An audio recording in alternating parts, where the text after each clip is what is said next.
नमस्कार शेतकरी मित्रांनो, कांदा उत्पादक शेतकरी बांधवांसाठी आताच्या क्षणाची सर्वात महत्त्वाची आणि मोठी बातमी.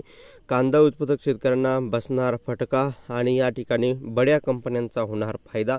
कांदा निर्याती संदर्भात आलेली सर्वात महत्त्वाची आणि मोठी बातमी आलेली आहे.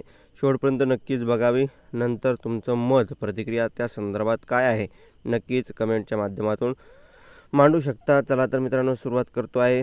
अत्यंत महत्त्वाची ही अपडेट आताच्या क्षणाची आलेली आहे. करू शकता कांदा उत्पादक शेतकऱ्यांना 10,000 कोटीचा फटका. NCLच्या अटीत निर्यात रखडली, बड्या कंपन्यांचा फायदा.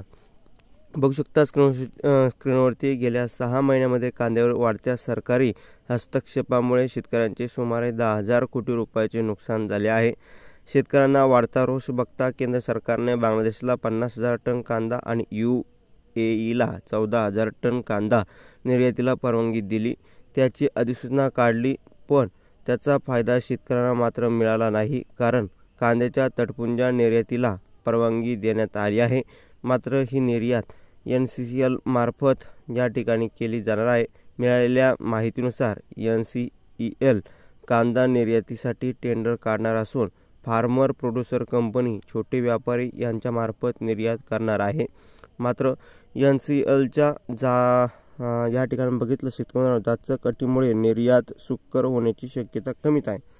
कांदा निर्यात करणाऱ्या पुरवठेदारांना 20% MD भरावी या ठिकाणी लागणार आहे. पुरवठा पुष्टी केल्याच्या 7 दिवसाच्या आत आवश्यकतेनुसार पुरवठा पूर्ण न केल्यास 20% सुरक्षा या ठिकाणी जप्त होईल.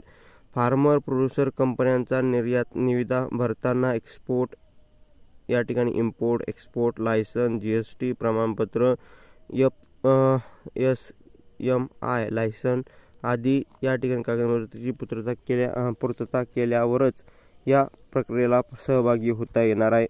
त्यामुळे छोट्या निर्यातदार आणि फार्मर प्रोड्युसर कंपन्या अनेक समस्यांना सामना करावा लागणार आहे. या क्षेत्रात काही मोठे कॉर्पोरेट शिरकाव करण्याची शक्यता असल्याचं जाणकारांकडून समजते आहे. धन्यवाद. लाईक, शेअर आणि सबस्क्राईब करून भेटूया पुढे. धन्यवाद.